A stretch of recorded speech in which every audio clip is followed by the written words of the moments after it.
అంటే బడుగు బలహీన వర్గాల గురించి ఆలోచన చేసే ఆలోచన కానీ శక్తి కానీ మనస్ఫూర్తిగా బడుగు బలహీన వర్గాలను అభివృద్ధి చేసే ఆలోచనతోటే ఇందిరాగాంధీ భూ సంస్కరణ అమలు చేసింది, దున్నేవాడికే భూమి ఇచ్చింది, అంతేకాదు 20 పాయింట్ ప్రోగ్రాం పెట్టింది.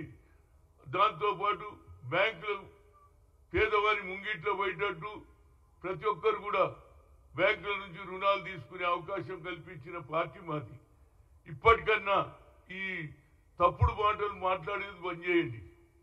కేవలం రోజు ఒక స్టేట్మెంట్ ఇవ్వడం అది జరుగుతలేదు. ఇది అరే మాకు 5 ఏళ్ల అవకాశం ఇచ్చిండ్రా బాబు, ప్రజలు ఓటు వేసిండ్రు 5 ఏళ్ల వరకు. 5 ఏళ్ల లోపల 6 డిక్లరేషన్ చేస్తాం, రైతు రుణమాఫీ చేస్తాం, అన్ని చేస్తాం మేము. అదేవిధంగా బడుగు బలహీన వర్గాల గురించి ఆలోచన చేసి ఇవాళ 5,000 పైన ఎంప్లాయ్మెంట్ కూడా ఇవ్వడం జరిగింది. ఇంకా మీకు ఏం కావాలి నాకు అర్థం కాదు.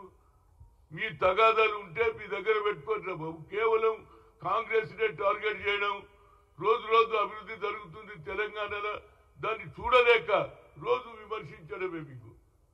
నిన్న మీరు మీటింగ్ ఎందుకు పెట్టుకున్నారా బాబు? మేము చేయమన్నామా? ఎక్కడైనా అన్నామా? 42 డిక్లరేషన్ చేస్తాము. సిద్ధరామయ్య వచ్చిండు, రేవంత్ రెడ్డి చెప్పిండు. ఆ మీటింగ్ లో ఇంకోటి కూడా అడిగిన, అయ్యా ఇంత బడ్జెట్ మాకు సరిపోదు రేవంత్ రెడ్డి గారు, మా జనాభా ఎక్కువ ఉన్నది, దానికి పెంచాలన్నాడు. దానికి కూడా రేవంత్ రెడ్డి అష్యూరెన్స్ ఇచ్చిండు, బీసీ బడ్జెట్ కూడా పెడతాను. ఇన్ని మేము మంచి పనులు చేస్తుంటే దాన్ని ఏదైనా ఉంటే సలహాలు ఇయ్యండిరా బాబు, సలహాలు ఇయ్యండి.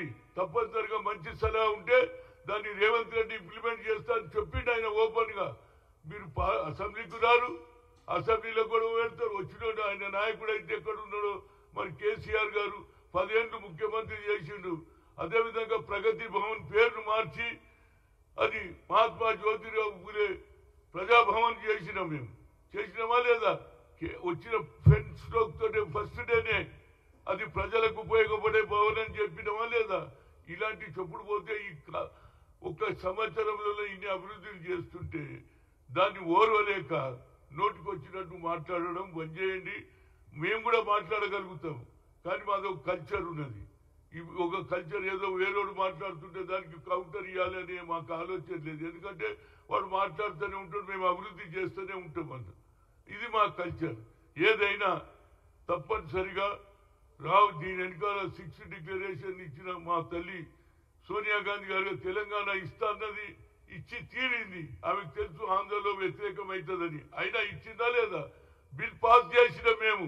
ఆనాడు ఎవరు కూర్చున్నారు లాబీలో? కేశవరావు, అదేవిధంగా చంద్రశేఖర్ రావు కూర్చొని అర్బన్ బిల్ పాస్ చేయాలన్నాడు. నేను బయటకు వచ్చిన ఇది కలవడానికి వస్తుంటే లాబీలో కూర్చొని చెప్పారు. నేనన్నా మీరు చెప్పేది అవసరం లేదు, మా సోనియా గాంధీ చెప్పింది బిల్లు పాస్ చేయాలన్నాం, చేస్తున్నాం అన్నాం. అదే ఆంధ్ర వాళ్ళు వ్యతిరేకం చేసారు. సుశీల్ కుమార్ షిండే హోమ్ మినిస్టర్ గా ఉంటే ఆయన కాయిదాలు గుంజుకోవాలని ప్రయత్నం చేసి ఆపినాం, బిల్ పాస్ చేసినాం. నీకు ఏ హక్కు లేదు, నువ్వు ఒక్కరిమే ఉన్నట్టు. ఇవాళ నేను తెచ్చినా తెలంగాణ నువ్వు అన్నావా లేదా? ఏ దినం తెలంగాణ ఇస్తే నేను ముఖ్యమంత్రిని గాను ఒక హరిజను చేస్తాను చేసినవా? కాళ్ళు కడిగి నెత్తి మీద పోతున్నాడు. సోనియా గాంధీ నువ్వు అవమానం చేస్తావు. అదేవిధంగా మీరా కుమారి, మీరానా గీరా అంటావు. మీరా కుమారి దాని వల్లనే ఇవాళ బిల్ పాస్ అయింది. ఆమె పార్లమెంట్ లో ఆమె స్పీకర్ గా ఉండి బిల్ పాస్ చేసిందా లేదా?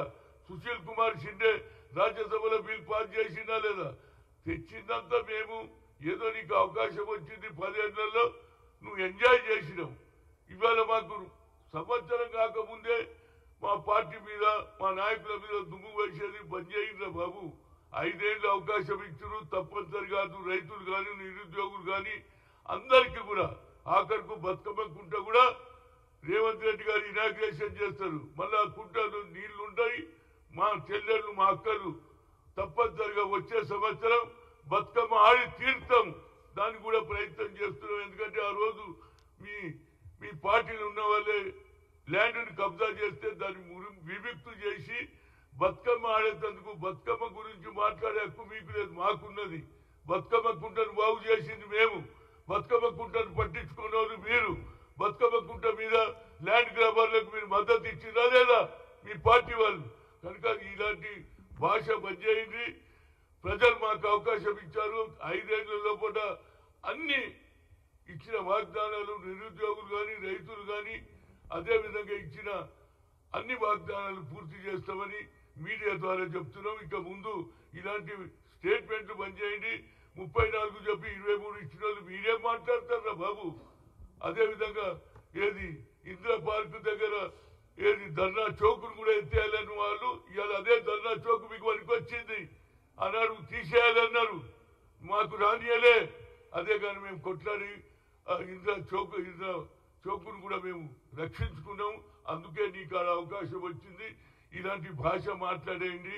సోనియా గాంధీ ఇచ్చింది తల్లిని నువ్వు మర్చిపోయి తెలంగాణ పార్టీని మార్చి బీఆర్ఎస్ పెట్టినప్పుడే నువ్వు ప్రజల దగ్గర దూరం అయిపోయినావు.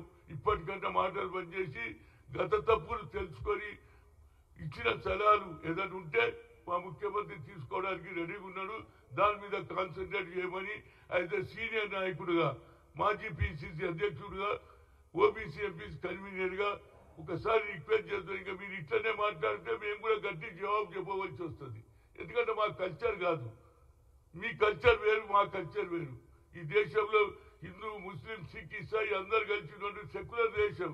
దాన్ని ఏమో బీజేపీ ఈ హిందూ దేశం చేయాలని అదే ఆలోచనతో రాజీవ్ గాంధీ గారు సద్భవనం పెట్టారు. ఆయన కొడుకు అయినటువంటి రాహుల్ గాంధీ కన్యాకుమారి నుంచి కశ్మీర్ దానికి దించి దేశంలో ఎవరు చెప్పలే క్యాస్ట్ వైజ్ సెన్సస్ బై కరుంగా అన్నాడు. జితనా ఇచ్చేదారి వచ్చి భాగీదారి అన్నాడు. 50% ఫీలింగ్ కూడా ఎత్తేస్తా అని చెప్పినటువంటి నాయకుడి నాయకత్వం కావాలా? లేకుంటే నరేంద్ర మోడీ లేకపోతే ఏది బీఆర్ఎస్ పార్టీ వాళ్ళు ఆలోచన చేసుకున్న బాబు మా పార్టీ ముందుకు పోతుంది, ప్రజలకు ఇచ్చిన హామీలు నిలబెట్టుకుంటాం. Thank you. అదేవిధంగా 1 మినిట్ అదేవిధంగా మా రాహుల్ గాంధీ గారు బీహార్లో leader of the opposition Rahul Gandhi expressed his solidarity with the protesting students of Congress MP vowed to stand with the students in the fight of their rights.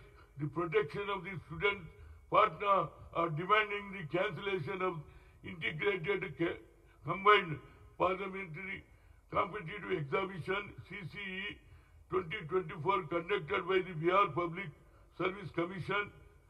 On December 30th, Rahul Gandhi alleged that the BJP is cutting the thumb of the youth of India, just like a Ekalavya, destroying their future. ఆయన support చేస్తుడు మాది కూడా తప్పనిసరిగా బీహార్లో మళ్ళీ re exam పెట్టాలనేది రాహుల్